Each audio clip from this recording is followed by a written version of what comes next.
हम लोग पढ़ने वाले हैं business law, sorry mercantile law. उसके अंदर हमने आज एक न्यू टॉपिक पढ़ना है, that is breach of contract. Contract हमें ये सबको विजिबल है स्क्रीन? क्या स्क्रीन विजिबल है? एक बार ऑडियो क्लियर है ये बता दो। Yes ma'am. आज हम जो पढ़ने वाले हैं दैट इज बहुत छोटा सा टॉपिक है। आज हम सिर्फ ये एक ही टॉपिक करेंगे ताकि आपको कंफ्यूजन ना हो। छोटा सा टॉपिक है बट थोड़ा सा डीप जाएगा, ठीक है। ब्रीच ऑफ कॉन्ट्रैक्ट, इसका मतलब होता है जब आप किसी कॉन्ट्रैक्ट को तोड़ते हो या फिर वो कॉन्ट्रैक्ट टूटता है, वो ब्रीच ऑफ कॉन्ट्रैक्ट के अंदर आता है, ठीक है। The term breach means violation, ठीक है, किसी चीज को तोड़ना with regards to fulfillment of terms and conditions incorporated in an agreement। जब किसी agreement में लिखी हुई terms and conditions को आप fulfill नहीं करते हो या फिर controversy करते हो, उसके ऊपर violate करते हो उसको, तो वो breach of contract कहलाता है। A contract is said to have been discharged by breach when the parties to the agreement fail to discharge their respective obligations। एक कॉन्ट्रैक्ट को डिस्चार्ज या फिर खत्म हुआ तब माना जाएगा जब दोनों में से कोई एक पार्टी जो है वो अग्रीमेंट की टर्म्स और कंडीशंस को या फिर ऑब्लिगेशंस को पूरा करने में फेल हो जाती है। फॉर एग्जाम्पल, अगर मान लो बी को एक लैंड सेल करने वाला था, बी उससे वो लैंड खरीद रहा था 50,000 में। बी ने अपनी साइड से कोई मिस्टेक नहीं किया, पर ए ने क्या किया, ए ने उस लैंड के बारे में इंफॉर्मेशन नहीं दी कि उसका एक जो पार्ट है, कि उस लैंड का जो एक पार्ट है वो पहले से कंट्रोवर्सी में है साथ वालों की, ठीक है। पहले से उस लैंड के ऊपर कोई कंट्रोवर्सी चल रही है, बी को ये बात नहीं बताई, तो और बी को ये बात कहीं और से पता चल जाती है, तो वो ब्रीच ऑफ कॉन्ट्रैक्ट माना जाएगा। क्योंकि एक कॉन्ट्रैक्ट का वैलिड होने के लिए सारी की सारी चीजें एक कॉन्ट्रैक्ट के बारे में बताना जरूरी है, रिस्पॉन्सिबिलिटी है एक, और अगर ये नहीं करता तो वो ब्रीच ऑफ कॉन्ट्रैक्ट माना जाएगा, ठीक है। नेक्स्ट चलते हैं। ब्रीच ऑफ कॉन्ट्रैक्ट समझ आए सबको?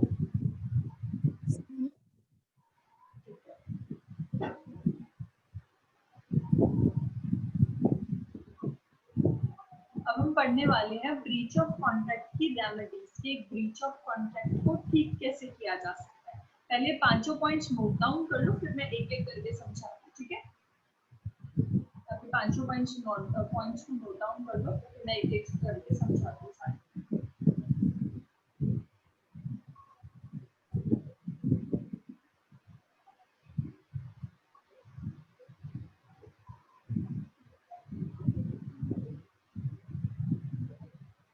जब आप नोट डाउन कर लो तो प्लीज मुझे बताना।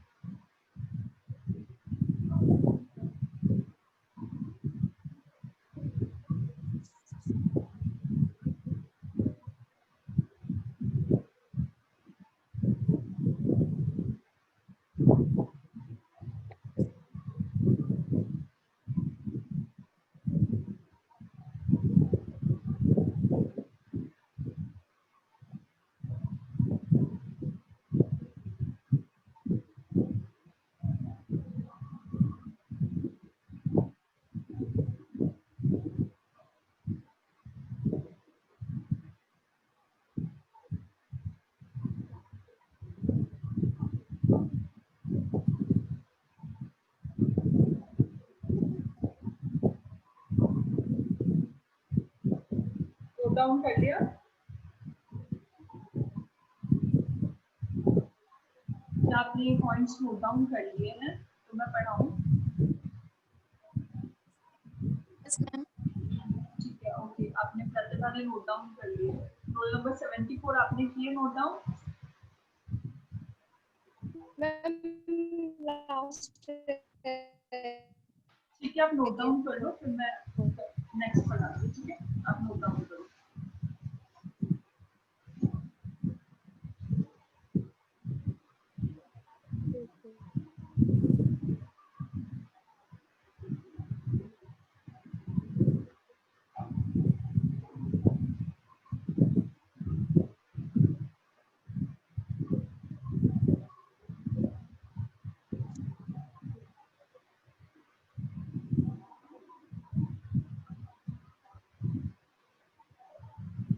तो हम पढ़ रहे थे remedies for the breach of contract. First हमने लिखा है रिसेशन ऑफ कॉन्ट्रैक्ट, राइट? सबने यही पॉइंट नोट डाउन किया first. Yes, ma'am. Recession of contract का मतलब क्या होता है? When one of the party to contract does not fulfill his obligations and then the other party can rescind the contract and refuse to perform office for the performance of his obligation. Recession of contract का मतलब क्या होगा? मान लो हम किस तरीके से breach of contract से बाहर आ सकते हैं। अगर एक पार्टी जो है उसने अपनी ऑब्लिगेशंस फुलफिल नहीं किया तो दूसरी पार्टी जो है वो कॉन्ट्रैक्ट को तोड़ सकती है और अपना काम करने से मना कर सकती है, ठीक है?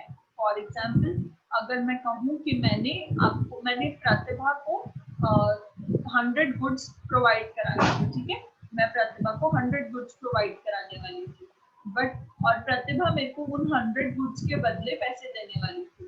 अगर मैं प्रतिभा को जो 100 बॉक्सेस प्रोवाइड कराऊंगी, उन 100 में से मैं उसको पूरे नहीं देती हूँ, मैं उसको हाफ देती हूँ या फिर उसको प्रोवाइड ही नहीं करवाती हूँ, तो प्रतिभा के पास ये राइट होगा कि वो उस कॉन्ट्रैक्ट को अपना काम करने से मना कर सकती है, ठीक है? मेरे परफॉर्म ना करने की वजह से प्रतिभा के पास राइट आ जाएगा कि वो अपनी ड्यूटी को परफॉर्म नहीं करे। ये होता है रिसेशन ऑफ कॉन्ट्रैक्ट। ये पॉइंट समझ आया? पॉइंट समझ आया?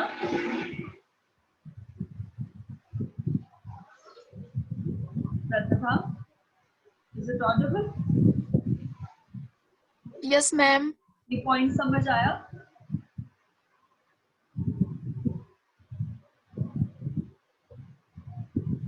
हेलो, क्या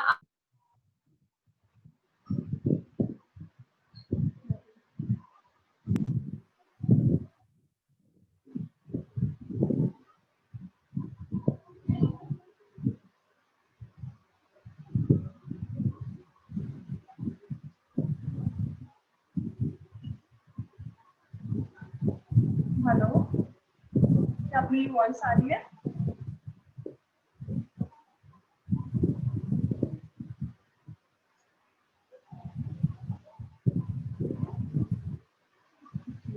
चलो मैं आगे पढ़ा रही हूँ, उसी पॉइंट को कंटिन्यू करेंगे।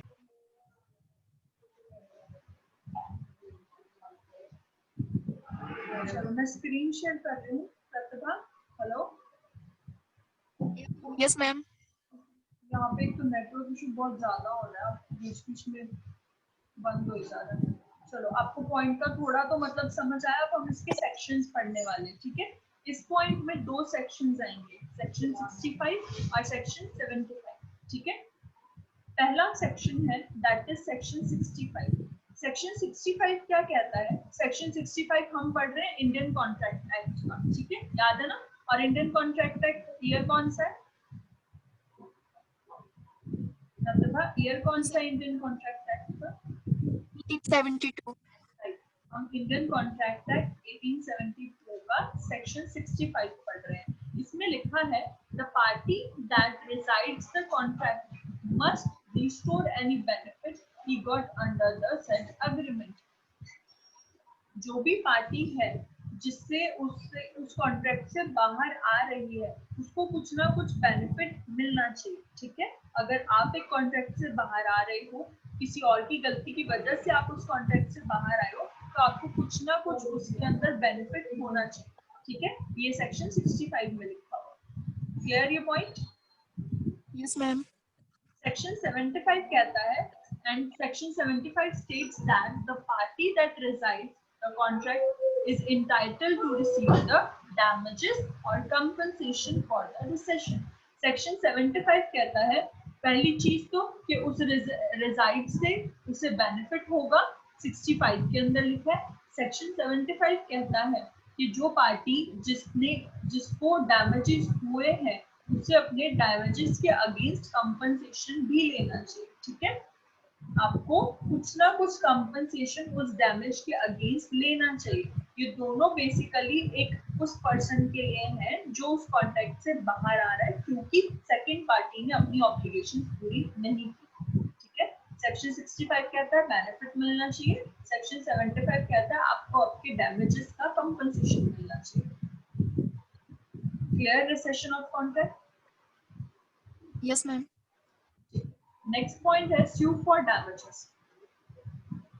ठीक है, अगर कहीं पे ब्रीच ऑफ कॉन्ट्रैक्ट हुआ है तो जिसके साथ गलत हुआ वो पार्टी स्यू कर सकती है फॉर द डैमेजेस। वो पार्टी सेकंड पार्टी के ऊपर केस कर सकती है और ये सेक्शन 73 के अंदर आता है।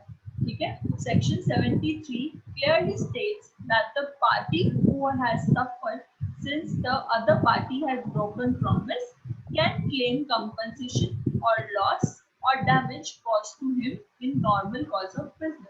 ठीक है, अब वो उसके लिए केस कर सकती है, ये 73 के अंदर लिखा हुआ है। Such damage will not be payable if the loss is abnormal in nature। ठीक है, अगर आपका जो लॉस है वो abnormal, आप केस कर सकते हो, पर अगर वो लॉस abnormal हुआ तो आप केस नहीं कर पाओगे। abnormal कैसे? फॉर एग्जाम्पल कि मान लो मैं आपको गुड्स डिलीवर करने वाली थी, ठीक है, रेनी सीजन था, मैंने आपकी तरफ गुड्स सेंड कर दिए, पर रास्ते में क्या हुआ, वो गुड्स जो है एक्सीडेंट हो गया उस ट्रक का और वो गुड्स सारे के सारे पानी में बह गए। ठीक है, तो ये नॉर्मल कॉस्ट था, मैंने जानबूझ के कुछ नहीं किया। ठीक है, आपकी भी कोई गलती नहीं, बट आप उस चीज के लिए मेरे ऊपर केस नहीं कर सकते। मैंने अपनी साइड से गुड्स भेजे थे, बट एक्सीडेंट की वजह से वो गुड्स जो है वो टाइम पे नहीं पहुंच पाए। ठीक है, ये समझ आया? 73 कहता है आप केस कर सकते हो, पर तब नहीं कर सकते जब एबनॉर्मल एक्टिविटी हुई हो या फिर एबनॉर्मल डैमेज हुआ। अच्छा, दो तरीके के, इस एक्ट के अकॉर्डिंग आप दो तरीके के बेनिफिट्स ले सकते हो। पहला है लिक्विडिटी डैमेज, दूसरा है अनलिक्विडिटी डैमेज। दोनों लिखो फिर मैं समझाती हूँ दोनों का मतलब है। ये हम सेकंड पॉइंट ही पढ़ रहे हैं, sue for damage, उसी के अंदर दो पॉइंट्स हैं, लिक्विडिटी डैमेज और अनलिक्विडिटी डैमेज।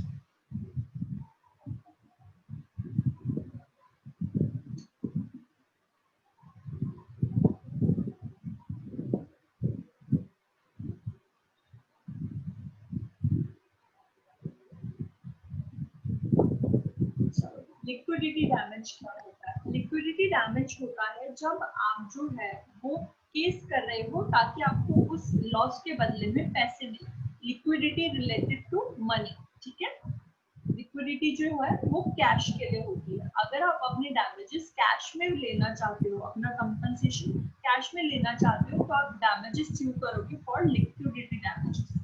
ठीक है, समझ आया? Yes, ma'am. सेकेंड है अनलिक्विडिटी डैमेज। अनलिक्विडिटी डैमेज होता है जब आप केस कर रहे हो इसलिए कि आपको पैसे नहीं चाहिए, आपको या तो वो काम करके दे दे या फिर आपको उस चीज के बदले में कोई ऐसी चीज दे दे जो कैश के अलावा कुछ। ठीक है, फॉर एग्जाम्पल मैंने आपको आपके लिए वो भेजे थे, मैंने आपको गुड्स भेजने थे बट मैंने आपको गुड्स डिलीवर नहीं किए, तो आप मेरे ऊपर केस कर सकते हो। अगर आप लिक्विडिटी डैमेज में करोगे तो मुझे आपको उन लॉसेस के लिए पैसे देने पड़ेंगे। अगर आप वो केस अनलिक्विडिटी डैमेज के लिए कर रहे हो तो आप मुझे कह सकते हो कि आप वो मुझे गुड्स डिलीवर कीजिए, नहीं तो उन गुड्स के बदले मुझे और कोई चीज दिलवा दीजिए, पर मुझे कैश नहीं चाहिए, तो वो अनलिक्विडिटी डैमेज में। समझ आया? Clear liquidity and unliquidity? Yes, ma'am. Third है sue for specific performance। तीसरा तरीका है ब्रीच ऑफ कॉन्ट्रैक्ट से बाहर आने का, sue for specific performance।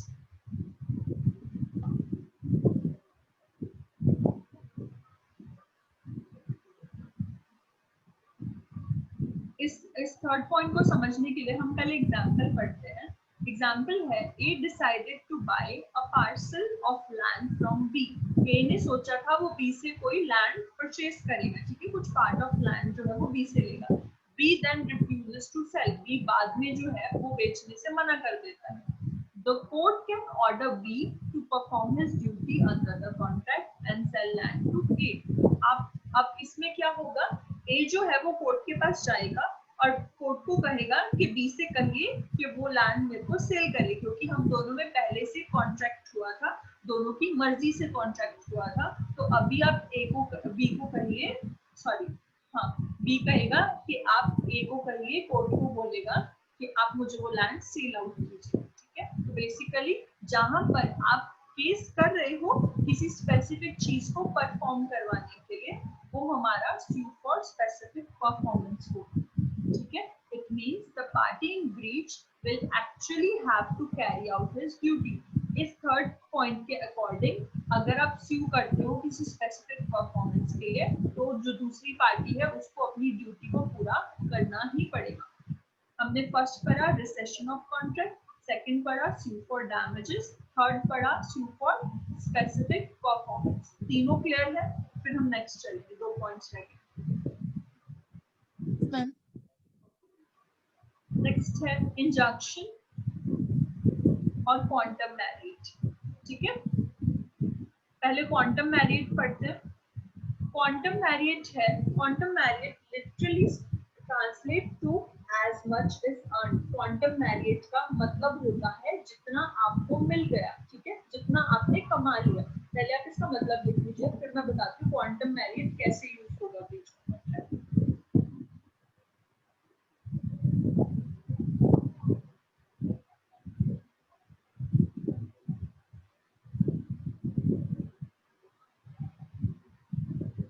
Ma'am लिख दिया। क्वांटम मैरिज का मतलब होता है जितना आपने अर्न कर लिया ब्रीच ऑफ कॉन्ट्रैक्ट का। फॉर एग्जांपल आपने आधा काम पूरा कर लिया था, तो क्वांटम मैरिज के अकॉर्डिंग कॉन्ट्रैक्ट टूटने से पहले आपने जितना काम कर लिया उसके पैसे आपको मिल जाने चाहिए। ठीक है, फॉर एग्जांपल अब एक बिल्डर ने क्या किया, लेबरर्स को बोला था कि आप मेरा काम कंप्लीट करो। तो जब लेबरर्स ने 50% काम कर दिया, यानी 50% काम पूरा करके बिल्डर को दे दिया, तो उसके बाद जो बिल्डर है वो लेबरर को बोल देता कि आप चले जाओ, अब मुझे आपसे काम नहीं करवाना। तो लेबरर क्या करेगा, लेबरर बिल्डर को कहेगा कि आपने ठीक है मुझसे आगे काम नहीं करवाना, मत करवाइए, नो इशू, बट जितना मैंने काम किया है आपको उसके लिए मुझे पेमेंट करना पड़ेगा। एज मच इज अर्न, जितना अब तक मैंने कमा लिया है उसके लिए आप मुझे पे कर दीजिए।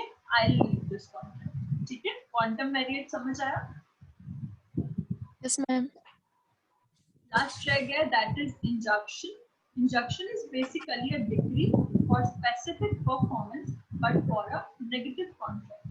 An injunction is the court order restraining a person from doing an act. ठीक है, injunction क्या होता है? Injunction basically नेगेटिव वे में हम लेके जा सकते हैं कि जब आप कोई नेगेटिव चीज करवाना चाहते हैं। बाकी के 4 पॉइंट्स में हमने क्या पढ़ा कि कोर्ट से हम ऑर्डर करवाएंगे कि सामने वाला कुछ काम करे। ठीक है, बट इंजंक्शन में क्या होगा, हम कोर्ट से ऑर्डर्स लेके जाएंगे कि सामने वाला काम नहीं करे। ठीक है, वो इंजंक्शन ऑफ कॉन्ट्रैक्ट में आएगा। एग्जांपल से समझते हैं। फॉर एग्जांपल मेरा लैंड है, उसकी बोली लग रही है। ठीक है, मेरे लैंड को सेल कर रहे हो, उसके ऊपर बिडिंग करवा रहे हैं, तो मैं क्या करूंगी, मैं कोर्ट के पास जाऊंगी, मेरे पास कुछ प्रूफ्स हैं, मैं जाके कोर्ट को बोलूंगी कि प्लीज अभी के लिए इस लैंड के ऊपर स्टे लगवा दीजिए, मतलब ये बोली मत होने दीजिए, आप स्टे लगवा दीजिए। तो जब मैं कोर्ट से वो ऑर्डर्स लेके जाऊंगी, मैंने इंजंक्शन का यूज किया है, मैंने कोर्ट से किसी को कुछ काम करने से रुकवाया है, किसी से कोई काम करवाया नहीं है, उसे वो काम करने से रोका है। जब मैं रोकूंगी तो वो इंजंक्शन में आएगा। समझ आया? समझ आया इंजंक्शन, या फिर किसी और एग्जांपल से समझाऊं? आगे समझ। आ गया समझ? तो हमने आज पढ़ा ब्रीच ऑफ कॉन्ट्रैक्ट, उसकी रेमेडीज पढ़ी हमने 5। ठीक है, अब एक और चीज जो बीच में छोटा सा टॉपिक रह गया था कि ब्रीच ऑफ कॉन्ट्रैक्ट होता कैसे कैसे, किस किस तरीके से ब्रीच ऑफ कॉन्ट्रैक्ट हो सकता है।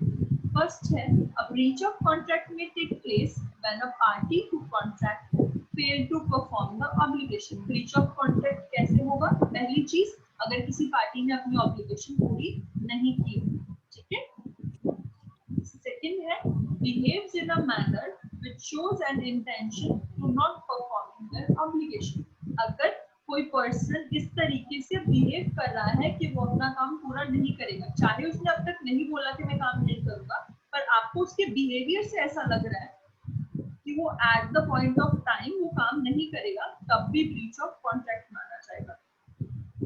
सेकेंड पॉइंट मैं आपको एक एग्जांपल से समझाती हूँ। और एग्जांपल मैं सुबह बोलूँ कि फॉर एग्जांपल मैं किसी बच्चे को बोल देती हूँ क्लास में कि आज मैं आपको अपने नोट्स दूंगी, ठीक है। वो बच्चा बाद में मेरे से आके पूछता है कि आप मुझे नोट्स दे दीजिए, तो मैं उसे टाल के भेज देती हूँ कि अभी नहीं, बाद में लेने आना। तो बाद में फिर से लेने आता है, मैं फिर से बोल देती हूँ कि नहीं अभी नहीं, मैं दे रही हूँ, अभी बाद में लेके आना, ठीक है। मैंने मना नहीं किया कि मैं नहीं दूंगी, पर मेरा इंटेंशन इस तरीके का बच्चे को लगेगा कि मैं नहीं देना चाहती, राइट। मेरे नेचर से उसे ऐसा ही लगेगा, तो that is a breach of contract. आपके बिहेवियर से अगर सामने वाले को लगने लग जाए कि आप वो काम नहीं करोगे, तब भी वो ब्रीच ऑफ कॉन्ट्रैक्ट है। थर्ड पॉइंट है, a contract becomes impossible to perform as a result of defaulting parties on act. अगर कोई ऐसा कॉन्ट्रैक्ट जो परफॉर्म अब हो ही नहीं सकता है किसी काम की वजह से, तो ब्रीच ऑफ कॉन्ट्रैक्ट माना जाएगा। कैसे, एक एग्जांपल से समझेंगे इसको। फॉर एग्जांपल, ए ने बी से प्रॉमिस किया कि वो अपनी सिस्टर की शादी बी से करवाएगा, ठीक है। ए ने बी को प्रॉमिस किया था कि वो अपनी सिस्टर की शादी बी से करवाएगा, बट उसकी सिस्टर ने पहले ही किसी और से शादी कर ली। तो क्या अब ए वो काम कर पाएगा? नहीं, ए वो काम नहीं कर पाएगा, क्योंकि जो काम था वो काम था कि वो अपनी सिस्टर की शादी कराएगा, पर उसकी सिस्टर ने पहले से शादी कर ली। तो अब वो कॉन्ट्रैक्ट ब्रीच ऑफ कॉन्ट्रैक्ट हो जाएगा, क्योंकि वो इम्पॉसिबल है, अब आप उस काम को कर ही नहीं सकते, ठीक है। तीनों तरीके समझ आए किस किस तरीके से ब्रीच ऑफ कॉन्ट्रैक्ट मानेंगे हम।